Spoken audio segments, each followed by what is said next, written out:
Hi, I'm Brian White, and this is my colleague Rachel, and we're in the search quality team in Google in the web spam group. And we're here today with some tips on the reconsideration process. All right, let's start with the case where you know your site has violated the Google guidelines. It's important to admit any mistakes you've made and let us know what you've done to try to fix them. Sometimes we get requests from people who say, "My site adheres to the guidelines now."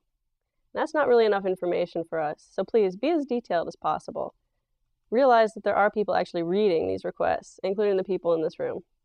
If you don't know what your site might have done to get a penalty, go back to the Google guidelines and reread them carefully before requesting reconsideration. Look at the things to avoid and ask questions of people that work on your site if you don't work on it yourself. If you'd like the advice of a third party, you can also seek help on our Google Webmaster Forum. Sometimes we get reconsideration requests where the requester associates technical website issues with a penalty. An example could be that the server timed out for a while, or that bad content was delivered for a time.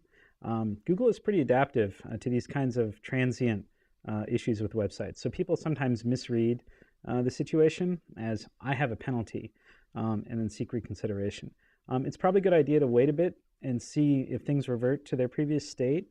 Also, some people attribute duplicate content with leading to a penalty, and usually the problem lies elsewhere.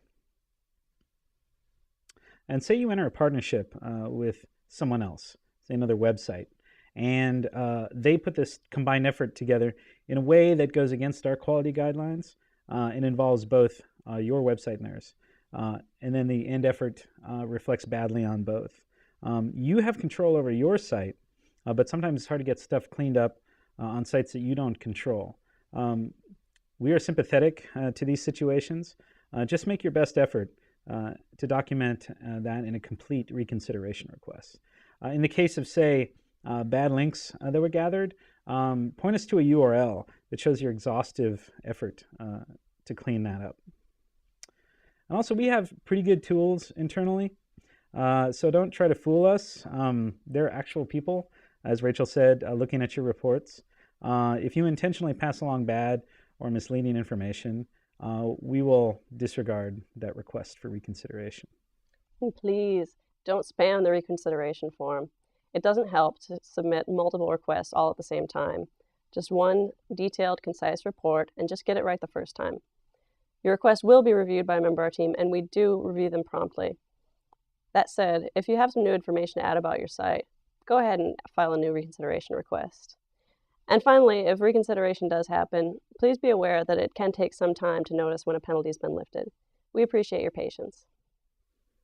Yes, the bottom line is that we care very deeply for our search engine users and want them to be happy and not have to complain. So make sure that A, the issues are fixed with your site before filing reconsideration, and B, make sure that we don't have to worry about your site violating the quality guidelines in the future. And so for the people who are part of the reconsideration process from our end, thank you. Thank you.